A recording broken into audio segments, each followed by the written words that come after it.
them he was already down. He told them he was unarmed and they took my baby. They took him from us. He was unarmed. He told them that and they tased him and shot him down.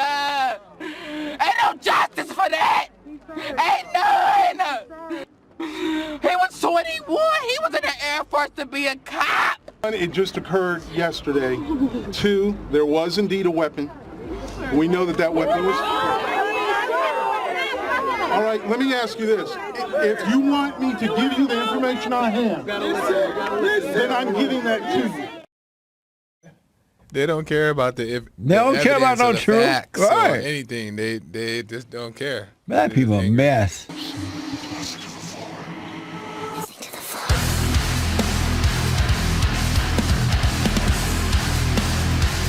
I wanted to bring some information and some updates regarding the Reed story. And first I want to start off with this clip. This is with the police chief and they're in this crowd and he's trying to give the information and they kind of don't want to hear it. 1, it just occurred yesterday. 2, there was indeed a weapon. We know that weapon was... And I think once you're to this point, people just don't want to hear the truth. I get there's things in question, but when you're trying to tell them the truth and it's verifiable, I mean, you can see the videos, you can even look at the history, which we're going to get into. There's going to be things that are going to come out that unfortunately the family may not want to hear, but there was indeed a weapon. You know, the guy was carrying. The guy was carrying. You saw it in the live stream. You saw it when he was running. You know, did he fire back? I don't know. I couldn't see that. They were saying he did. I don't know. Do you want me to answer this? Or no? You don't need to answer. This is my free will to speak. That's his son. It's only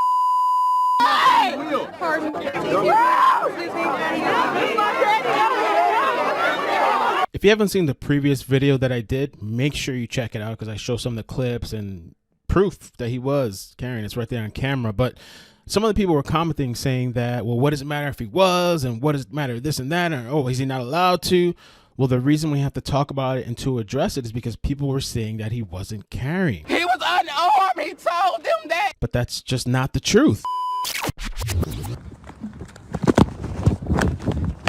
You hear that? Did you hear that? And did you see that? That's what he's carrying. Right in his waist. Okay? Right there at the corner, yellow and black.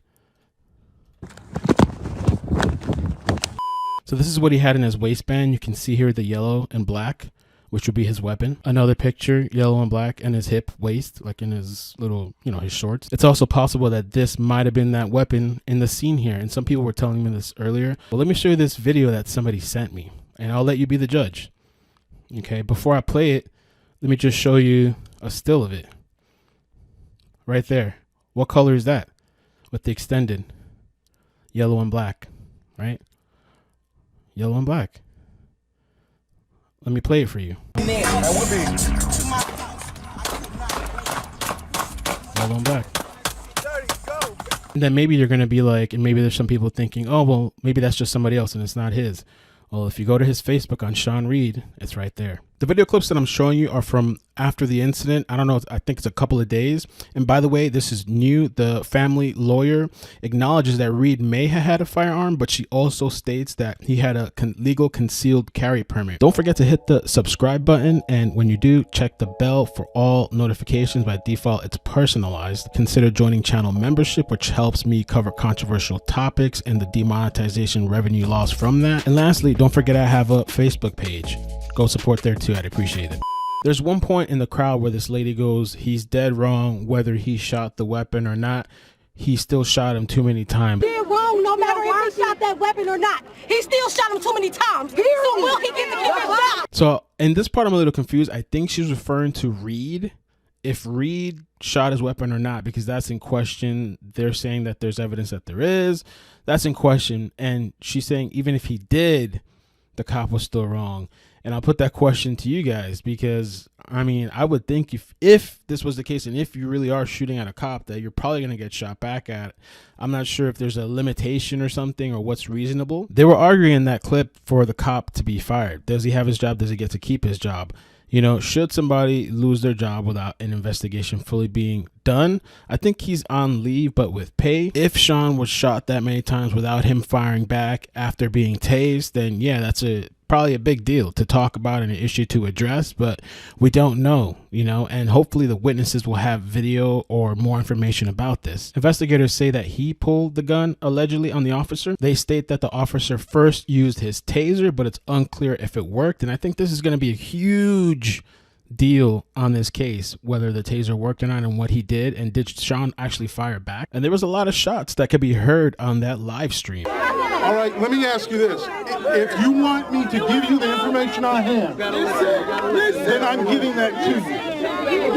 If you don't want to hear it, that, let the chief speak. I can't do anything with that. So some of the issues that department, Indianapolis, they need to address, right?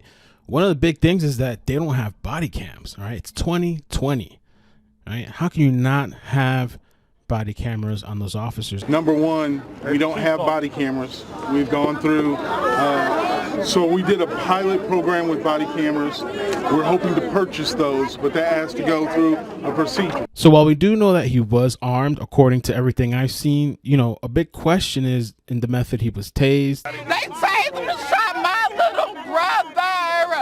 They shot my little brother down after he was already down. He told them he was unarmed. I think if we can get some witnesses out there, body camera would have been useful for this, but I've heard that they said that there's witnesses. So if these witnesses can get their video footage, if they're going to give it to investigators, I would also have a copy. I would even upload it maybe publicly or in some sort of form so the people can see, the public can see also as to what happened. We had some discipline that is coming about because we know there were comments, unprofessional and unnecessary comments. Now they're talking about the comments made about regarding to the open casket. It's going to be an open casket, homie, which I thought was very disgusting.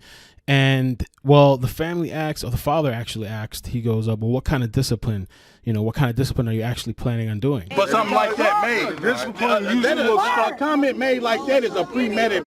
To me, that doesn't indicate premeditation. I think the whole situation was not premeditated. There's a high-speed chase, supposedly, going here and there. He starts getting running. Nothing about that day, I believe, was premeditated. However, there was an update today, May 14th, that the police officer was actually suspended. Now, here's the interesting thing, and this is according to IndyStar.com, and the clips that I took are from IndyStar. He's had a previous history, right? He had a situation in 2019, suspended license, and he had some stuff in his car. It's worth mentioning that Reed had an outstanding warrant issued in October.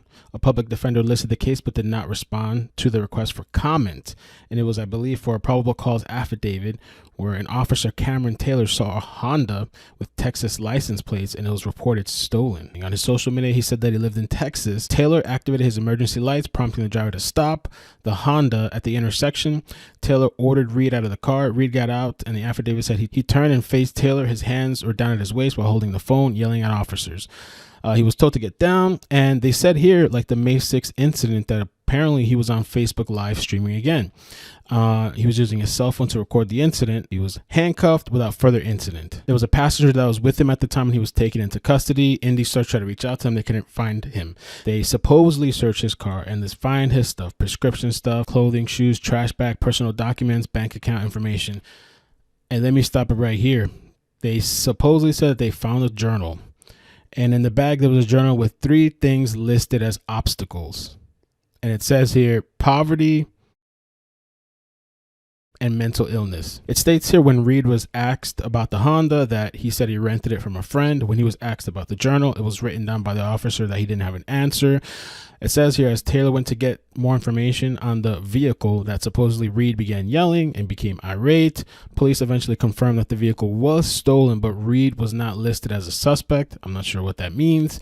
He was found to have an expired Indiana driver's license. It's interesting too, and this is according to the Indy Star, that there was a motion recently filed on Tuesday to dismiss the September case, this incident that happened. Now, I do think that we need to stay focused on this incident and not in the history, but the history I think does give some context to the story. It's reported that he was in the U.S. Air Force in 2017 for about 9 months.